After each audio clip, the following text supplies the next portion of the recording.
Hi, boys and girls. We are ready for Chapter 14, Dr. Dorian. Before we get started, make sure that you have done your questions for Chapter 13. And just go back and make sure that your character traits that were in the first 2 pages under story elements, that is complete also. We're going to be turning all the packets through Chapter 15 in on next Wednesday's drop-off pickup. If you have a problem with any of the questions, feel free to talk with your parents about it. And if you need to, you are welcome to call Miss Mo or text me and ask me about the question you have. But make sure that you go back and read through the chapter first before you do so. So you can check to see if maybe you just missed something. All right, we're ready to begin. Chapter 14, Dr. Dorian. The next day was Saturday. Fern stood at the kitchen sink drying the breakfast dishes as her mother washed them. Mrs. Arable worked silently. She hoped Fern would go out and play with the other children, instead of heading for the Zuckerman's barn to sit and watch animals. "Charlotte is the best storyteller I ever heard," said Fern, poking her dish towel into a cereal bowl. "Fern," said her mother sternly, "you must not invent things. You know spiders don't tell stories. Spiders can't talk." "Charlotte can," replied Fern. "She doesn't talk very loud, but she talks." "What kind of story did she tell?" asked Mrs. Arable. "Well," began Fern, "she told us about a cousin of hers who caught a fish in her web.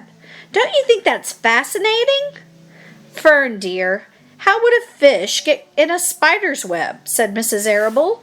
"You know it couldn't happen. You're making this up." "Oh, it happened all right," replied Fern. "Charlotte never fibs. This cousin of hers built a web across a stream.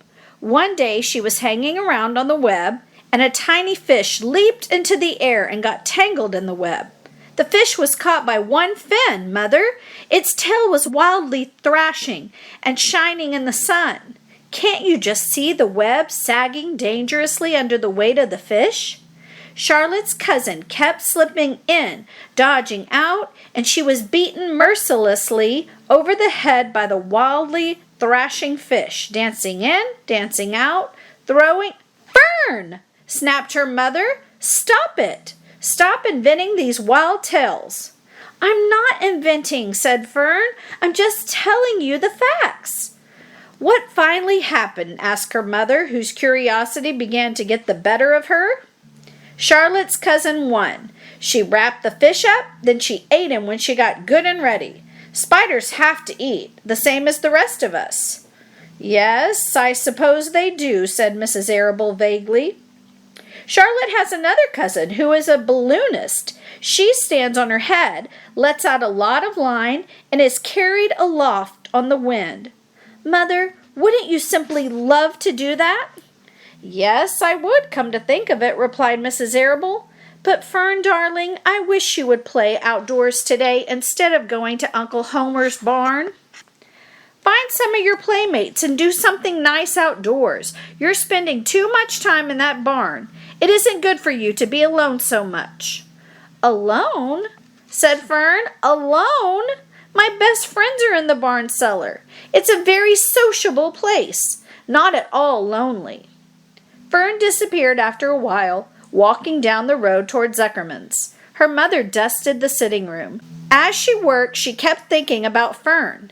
It didn't seem natural for a little girl to be so interested in animals. Finally, Mrs. Arable made up her mind she would pay a call on old Dr. Dorian and ask his advice. She got in the car and drove to his office in the village. Dr. Dorian had a thick beard. He was glad to see Mrs. Arable and gave her a comfortable chair. "It's about Fern," she explained. "Fern spends entirely too much time in the Zuckerman's barn. It doesn't seem normal. She sits on a milk stool in a corner of the barn cellar, near the pig pen, and watches animals. Hour after hour, she just sits and listens." Dr. Dorian leaned back and closed his eyes. "How enchanting," he said. "It must be real nice and quiet down there. Homer has some sheep, hasn't he?" "Yes," said Mrs. Arable. But it all started with that pig we let Fern raise on a bottle. She calls him Wilbur. Homer bought the pig, and ever since it left our place, Fern has been going to her uncle's to be near it. I've been hearing things about that pig, said Dr. Dorian, opening his eyes. They say he's quite a pig. Have you ever heard about the words that appeared in the spider's web? Asked Mrs. Arable nervously. Yes, replied the doctor. Well, do you understand it? Asked Mrs. Arable. Understand what? Do you understand how there could be any writing in a spider's web? Oh, no, said Dr. Dorian. I don't understand it. But for that matter, I don't understand how a spider learned to spin a web in the first place. When the words appeared, everyone said they were a miracle. But nobody pointed out that the web itself is a miracle. What's miraculous about a spider's web? Said Mrs. Arable. I don't see why you say a web is a miracle. It's just a web. Ever try to spin one? Asked Dr. Dorian. Mrs. Arable shifted uneasily in her chair. No, she replied, but I can crochet a doily, and I can knit a sock. Sure, said the doctor, but somebody taught you, didn't they? My mother taught me. Well, who taught a spider? A young spider knows how to spin a web without any instructions from anybody. Don't you regard that as a miracle? I suppose so, said Mrs. Arable. I never looked at it that way before. Still, I don't understand how those words got into the web. I don't understand it, and I don't like what I can't understand. None of us do, said Dr. Dorian, sighing. I'm a doctor. Doctors are supposed to understand everything. But I don't understand everything, and I don't intend to let it worry me. Mrs. Arable fidgeted. Fern says the animals talk to each other. Dr. Dorian, do you believe animals talk? I've never heard one say anything, he replied, but that proves nothing. It is quite possible that an animal has spoken civilly to me, and that I didn't catch the remark because I wasn't paying attention. Children pay better attention than grown-ups. If Fern says that the animals in Zuckerman's barn talk, I'm quite ready to believe her. Perhaps if people talked less, animals would talk more. People are incessant talkers. I can give you my word on that. Well, I feel better about Fern, said Mrs. Arable. You don't think I need to worry about her? Does she look well? Asked the doctor. Oh, yes. Is appetite good? Oh, yes, she's always hungry. Sleep well at night?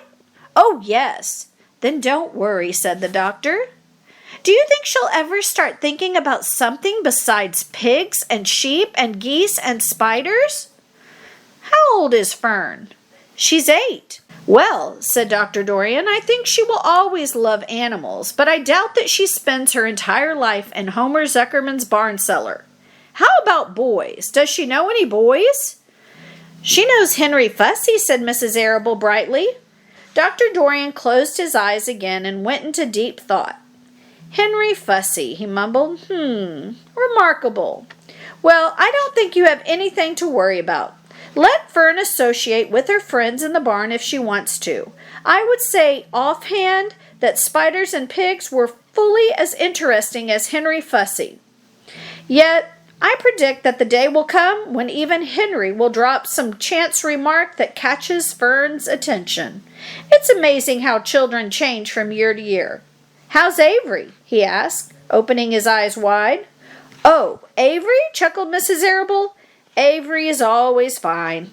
Of course he gets into poison ivy and stung by wasps and bees and brings frogs and snakes home and breaks everything he lays his hands on. He's fine.